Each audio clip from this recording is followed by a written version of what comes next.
他所言非虚，双宗师的实力。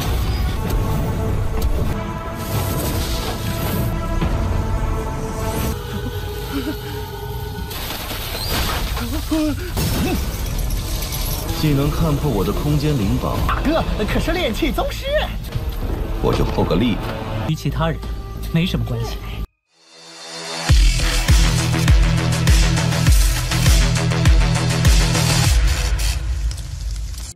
Halo semuanya, selamat datang di Ruang Sinema. Bagaimana kabar kalian semua? Semoga selalu sehat dan baik-baik saja. Sesuai jadwal, jadi pada hari ini kita akan kembali melanjutkan series Donghua Stellar Transformation Season 6 Episode 16. Tanpa berlama-lama lagi, kita langsung saja mulai alur ceritanya. Kita dibawa ke kediaman Xin Yu, di mana saat ini Hao Fei penasaran apakah dia telah menemukan hadiah keduanya. Sebenarnya, Xin Yu berniat untuk menggunakan puluhan ribu bahan berharga demi bisa memurnikan sebuah harta karun. Mereka tentu bingung apa yang akan dia buat, sebab membuat senjata dewa saja hanya perlu menggunakan puluhan bahan saja. Sedangkan kini Xin Yu ingin menggunakan ribuan bahan. Ternyata dia itu ingin menciptakan sebuah tempat yang megah untuk acara pernikahannya dengan Jiang Li. Tentu ini juga akan menjadi rumah bagi mereka. Hao Fei tidak menduga Xin Yu dapat menciptakan tempat seperti itu. Sesaat kemudian Jiang Lan datang dan tujuannya kemari adalah untuk memberitahunya kalau Duan Muyu dan Zhou Xian telah melakukan perjalanan ke wilayah selatan. Sepertinya mereka itu ingin menemukan harta karun legendaris yakni cermin hantu. Pada 10 miliar tahun yang lalu, cermin hantu telah muncul di alam dewa. Bentuknya selalu berubah-ubah. Harta ini mampu menjelajahi pikiran manusia dan membuat mereka dapat melihat jati diri yang sebenarnya melalui sebuah ilusi. Jika ada yang mendapatkan harta tersebut, maka sudah pasti kalau seleksi kedua akan dimenangkan. Karena cermin hantu adalah harta yang hebat, jadi Hao Fei pun mengajak Xin Yu untuk melakukan pencarian terhadap harta tersebut. Xin Yu setuju, jadi mereka pun mulai berpamitan kepada paman Jiang Lan. Pada akhirnya mereka pun telah sampai di wilayah Laut Selatan. Jiang Lan kembali memberitahu kalau dia sudah menemukan posisi dari Zhou Xian dan juga Duan Muyu. Mereka berdua dalam satu arah yang sepertinya mereka menemukan sebuah informasi. Jadi lebih baik Xin Yu mengikuti mereka. Xin Yu pun mulai melakukan pencarian kepada Duan Muyu dan juga Zhou Xian. Hao Fei pun dia minta untuk mempercepat pergerakan karena mereka harus lebih dulu tiba dibandingkan mereka. Dengan harta ini, perjalanan Xin Yu dan yang lainnya sangatlah cepat. Xin Yu tahu betul, baik Duan Muyu ataupun Zhou Xian masihlah belum menemukan tempat yang jelas, karena mereka itu hanya berkeliling saja. Sedangkan di sebuah pulau terlihat ada singa berkepala 3 yang dapat merasakan kehadiran kelompok yang sedang kemari. Serangan pun telah dia lancarkan, namun semua itu dapat dengan mudah diatasi oleh Xin Yu. Hao Fei langsung saja bertindak untuk dapat memberikan tekanan kepada singa tersebut. Dengan kemampuan yang Hao Fei miliki, singa itu tidaklah dapat memberikan perlawanan. Singa ini hanyalah dewa pusat kecil, jadi tidaklah sebanding dengan mereka.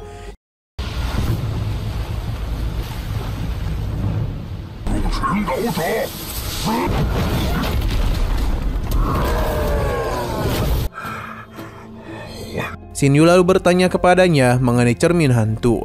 Hanya saja singa itu tidaklah tahu apa-apa mengenai cermin hantu. Seberapa keras pun Hao Fei memaksanya untuk berbicara, tapi singa tersebut memang tidak tahu apa-apa. Ia pun menyarankan mereka untuk menemui pemilik pulau hutan bambu, karena seharusnya dia tahu mengenai informasi tersebut. Singa ini tidaklah berbohong karena semua pulau yang ada di sini hanya dimiliki oleh Pulau Julin saja. Jika ia tidak tahu mengenai pulau itu, maka seluruh orang di Pulau Nanya tidak ada yang mengetahuinya. Xin Yu paham dan berharap agar singa itu dapat memberitahu mereka di manakah Pulau Bambu berada. Singa tersebut tidak mempermasalahkan hal itu dan mengeluarkan bola cahaya yang akan memandu mereka menemukan pulau tersebut. Setelah mereka pergi, singa ini pun penasaran mengapa para dewa kuno datang kemari. Xin Yu bersama yang lainnya masihlah terus mengikuti bola cahaya. Namun mereka ini belumlah kunjung sampai, hingga pada akhirnya mereka malah bertemu dengan kelompok Zhou Xian. Ia terlihat kesal karena telah kehilangan Duan Muyu. Zhou Xian yakin kalau Pulau Bambu pasti berada di dekat sini. Hanya saja kedua bawahnya itu sudah menggunakan alat ajaib. tapi tidak kunjung menemukan letak pulau tersebut. Sesaat kemudian Xin Yu pun datang yang membuat Josian terkejut. Ia mencoba basa-basi dan menanyakan tujuan Xin Yu kemari. Xin Yu langsung saja membahas cermin hantu dan lebih baik Josian tidak pura-pura bodoh di hadapannya. Xin Yu juga tahu kalau dia itu datang kemari karena mengikuti Duan Muyu, tapi dia itu malah kehilangan jejaknya. Josian membenarkan hal tersebut dan mengenai harta cermin hantu, semua orang berhak merebutkannya. Ia pun kembali meminta kedua bawahannya untuk memulai pencarian. Karena apapun yang terjadi, mereka harus menemukan hutan bambu. Mau tidak mau, kedua bawahannya pun mulai melakukan pencarian dengan cara yang cukup mengganggu. Xin Yu mengingatkan tindakan Josian karena pemilik pulau bambu adalah Raja Dewa. Josian tidaklah peduli karena bagaimanapun dirinya adalah cucu dari Dewa Surgawi Leviathan. Selain itu, ia juga mulai meremehkan Xin Yu yang hanya dewa dari alam bawah saja. Perkataannya pun membuat Hao Fei dan juga He Yu kesal. Serangan pun langsung saja mereka lakukan. Namun Josian ini memiliki sebuah harta yang dapat dengan mudah menahan serangan mereka. Hao Fei pun meminta agar Xin Yu memberikan hukuman kepadanya. Tapi Xin Yu tidaklah menyalahkan perkataan Josian karena ia memang berasal dari alam bawah. Namun untuk sampai kemari, ia tidaklah mengandalkan kekuatan orang lain. Saat jugalah Xin Yu pun mulai menggunakan area formasi tahap kedua untuk dapat melakukan pencarian kepada pulau bambu. Dengan kekuatannya itu, sangatlah mudah bagi Xin Yu menemukan tempat tersebut yang terlindung oleh sebuah formasi. Tanpa pikir panjang, Xin Yu pun segera melakukan penyerangan terhadap formasi tersebut. Josian tidaklah menduga kalau Xin Yu memiliki kekuatan seperti itu.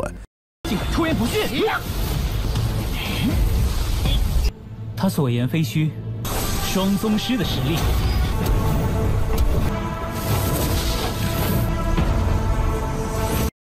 Setelah formasi ini hancur, pulau bambu pun akhirnya terlihat juga.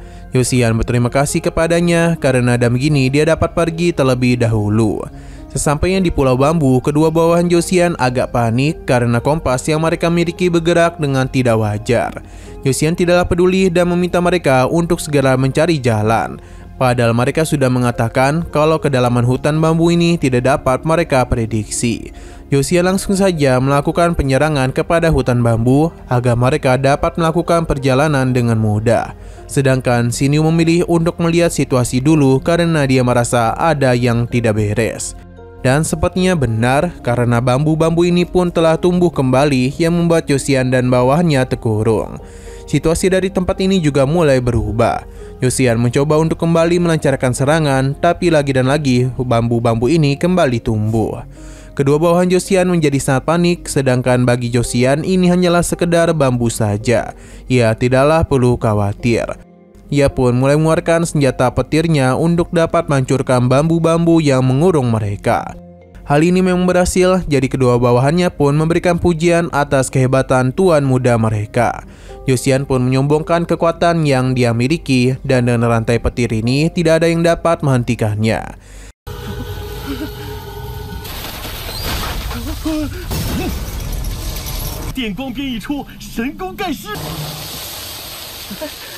Sedangkan di sisi lain, Duan Muyu sadar betul kalau tempat ini agak aneh, jadi dia harus bertindak hati-hati.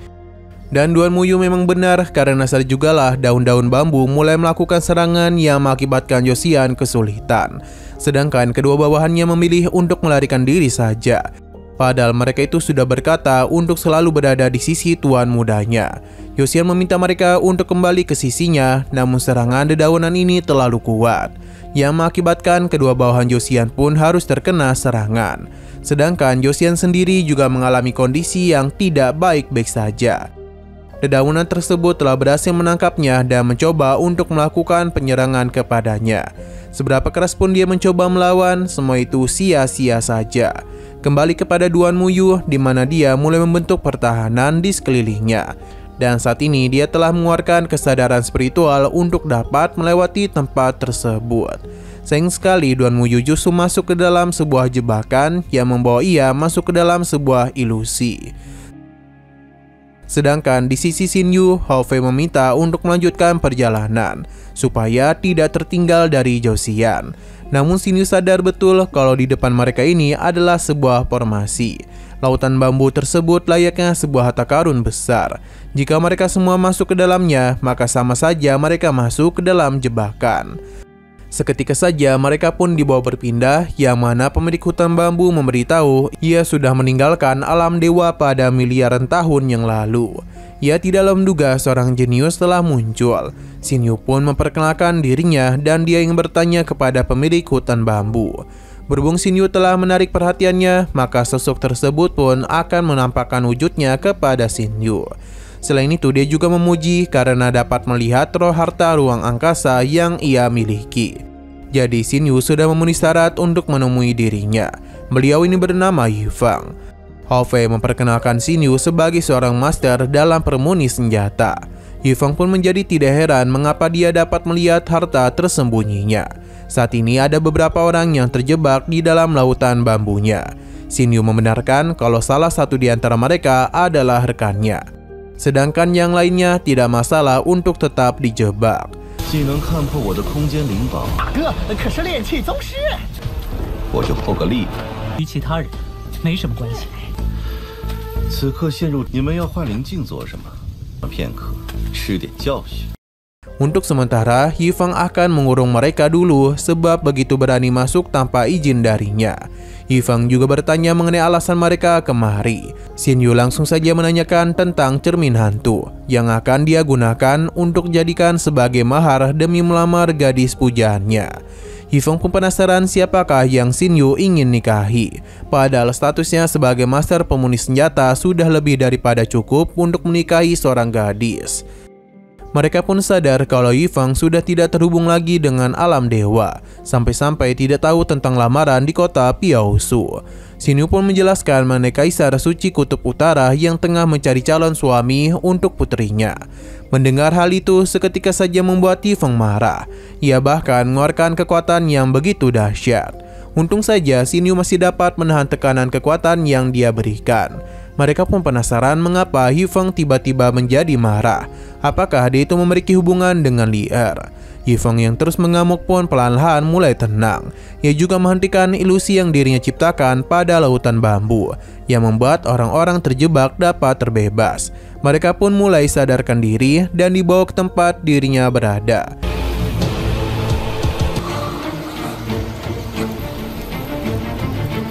Duan Muyu pun memberikan salam kepada Xinyu. Yifeng yakin mereka datang kemari juga yang menemukan cermin hantu karena Jiang Li. Yosian memperkenalkan dirinya dan menyombongkan statusnya. Namun Yifeng tidaklah terlalu peduli. Sedangkan Duan Muyu menjelaskan mengenai ujian pertama yang berkaitan dengan Hong Meng Lingbao. Mendengar semua itu membuat Yifeng semakin kesal saja. Sepertinya hubungan dia dengan Kaisar Suci Kutub Utara tidaklah baik-baik saja. Selain itu dia ini agak tertarik kepada Josian, sebab dia itu memiliki sebuah dendam kepada ayahnya. Walaupun begitu dia tidak ingin melibatkannya dalam dendam tersebut. Sedangkan untuk Duan Muyu, Yifeng tahu kalau dia ini adalah pria yang setia. Lantas mengapa dia malah ikut dalam acara pertunangan tersebut? Tujuan Duan Muyu bukanlah menikahi Jiang Li, namun berkeinginan untuk menjadi lebih kuat. Yifeng lalu bertanya apakah tujuan Xinyu sama seperti Duan Muyu, yang tentu saja tidak karena dia memiliki cinta yang tulus kepada Jiang Li. Yifeng pun mulai tertawa dan menjelaskan kepada mereka kalau untuk mendapatkan cermin hantu mereka harus mengalahkan alam hantu terlebih dahulu. Karena dan gitulah mereka baru dapat menjadi tuannya. Ia pun mempersilahkan mereka untuk dapat menemukan cermin hantu tersebut. Yosian pun segera melakukan perjalanan, sedangkan Duan Muyu mengajak Xinyu untuk pergi bersamanya. Kembali kepada Yifeng, di mana dia masihlah memikirkan tentang pernikahan itu. Ia yakin kalau Ah Mei ingin menggunakan cermin hantu untuk melihat siapa yang tulus pada Jiang Li. Yifeng pun terus minum agar dirinya dapat tenang. 镜就在附近海底深处。秦玉兄，我们也去吧。姑娘，庆山也要成亲，就借这幻灵镜瞧瞧。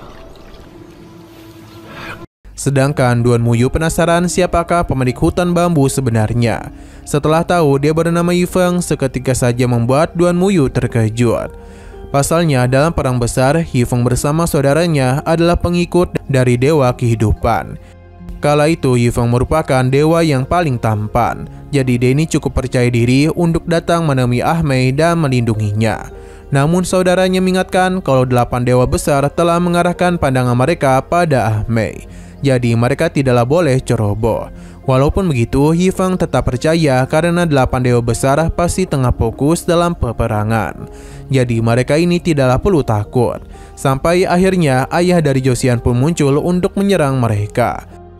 Beruntungnya saudara Yifeng dapat menyelamatkannya dan meminta ia untuk segera memberikan pertolongan kepada Ah Mei. Perjalanan pun mulai dirinya lakukan, di mana dia pun melihat kalau Ah Mei tengah berhadapan dengan para raja dewa lainnya. Yifeng yang datang di waktu yang tepat segera menggunakan kekuatannya untuk melindungi Ah Mei. Ia pun memintanya untuk pergi dari sana agar dia dapat melakukan penyerangan kepada raja dewa. Namun sayang sekali dalam pertarungan tersebut, Raja Dewa Kehidupan dan saudaranya harus kalah dalam peperangan antara dewa. Dan sejak saat itu jugalah tidak ada yang tahu di mana Yifeng berada. Yifeng yang tampan pun kini terlihat begitu kesepian. Berhubung tempat ini sangat luas, jadi Duan Muyu pun akan berpisah dengannya. Xin Yu paham dan dia juga akan mulai melakukan pencarian. 只可惜，生命神王再无人知晓一封神王的下落。秦宇兄， Oke, sekian dulu pada video kali ini. Untuk video selanjutnya akan segera hadir. Jadi bagi kalian yang ingin mengikuti series ini, langsung saja klik subscribe dan aktifkan loncengnya.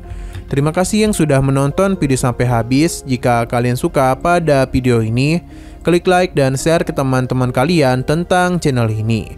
Dan ditunggu aja kelanjutannya. Oke, sampai jumpa di video selanjutnya.